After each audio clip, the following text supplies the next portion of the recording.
জামালপুর সদর উপজেলার মেষ্টা ইউনিয়নের উপর দিয়ে প্রবাহিত ঝিনাই নদী, যেখানে জামালপুর সদর, মেলান্দাহ, মাদারগঞ্জ ও সরিষাবাড়ী উপজেলার শেষ সীমানার এসব মানুষের শেষ ভরসা এই নৌকা। তাই ঝুঁকি নিয়েই প্রতিনিয়ত চলাচল স্থানীয়দের। বর্ষা মৌসুমে দুর্ঘটনার পাশাপাশি শুকনো মৌসুমেও ভোগান্তি চরমে পৌঁছেছে। এতে দীর্ঘদিন দুর্ভোগে রয়েছে 2 লাখেরও বেশি মানুষ। নদীর এই জায়গাটিতে যুগের পর যুগ একটি সেতু নির্মাণের জন্য এলাকাবাসী দাবি জানিয়ে এলেও সুফল পাননি।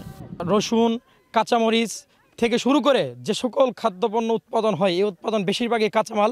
এই কাঁচামালগুলা জামালপুর শহরে যদি আমরা নিয়ে যেতে চাই তাহলে দেখা যায় অধিকাংশ নষ্ট হয়ে যায়। জমি জমা আছে, এখানে আবাদ ফসল হয়, ওনারা ভালো দামে ভালো জায়গায় পৌঁছাতে পারে না, একমাত্র ব্রিজ ও রাস্তার কারণে। এই অঞ্চলের মানুষের প্রাণের দাবি, দীর্ঘদিন প্রতিশ্রুতি থাকার পরেও আমরা এই অঞ্চলে একটা ব্রিজ এখনো পর্যন্ত পাইনি। 8 থেকে 10টা বা 20টা গ্রামের লোক আমরা অনেক উপকৃত হব। শিক্ষা ব্যবস্থা, চিকিৎসা। এই নৌঘাট হয়ে কৃষিপণ্য ও একটি উচ্চ বিদ্যালয় সহ কয়েকটি শিক্ষা প্রতিষ্ঠানের শিক্ষার্থীরা চলাচল করে। তবে সবথেকে বেশি দুর্ভোগ পোহাতে হয় রোগীদের হাসপাতালে নেওয়ার ক্ষেত্রে।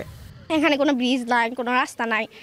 ব্রিজ না থাকার কারণে প্রত্যেক দিন দারিদ্র ঘরে সন্তান হয়েও 10 টাকা ভাড়া দিয়ে আমাদের বিদ্যালয়ে আসতে হয়। নৌকা অনেক সময় ডুবে যায়, তাই আমরা বইয়ের কারণে আসা যাওয়া করতে পারি না। 3 মাস বন্যা থাকে, 3 মাস তো স্কুলে ছেলেমেয়ে আসতেই পারে না, তাদের পড়ালেখা বন্ধ থাকে নদী বরাবরের কারণে।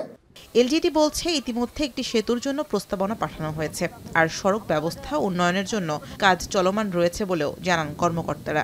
জামালপুরের 4টি উপজেলার সংযোগস্থল এই স্থানটি। জামালপুর সদর, সরিষাবাড়ী, মাদারগঞ্জ, মেলান্ডা, তাদের এই দাবিতে আমাদের হাতে আসলে আমরা ঊর্ধ্বতন কর্তৃপক্ষকে এইখানে যাতে তাদের প্রাণের দাবি একটা ব্রিজ হয়, এটার জন্য আমরা প্রস্তাবনা করব। সেতুটির নির্মাণ হলে সহজ যোগাযোগ ব্যবস্থার পাশাপাশি উন্নত হবে এই অঞ্চলের কৃষিখাত ও ব্যবসা বাণিজ্য, বদলে যাবে জীবনযাত্রার মান। এখন জামালপুর। শিয়া বাটার ও ভিটামিন ই সমৃদ্ধ lily glam beauty soap. Lily, always beautiful.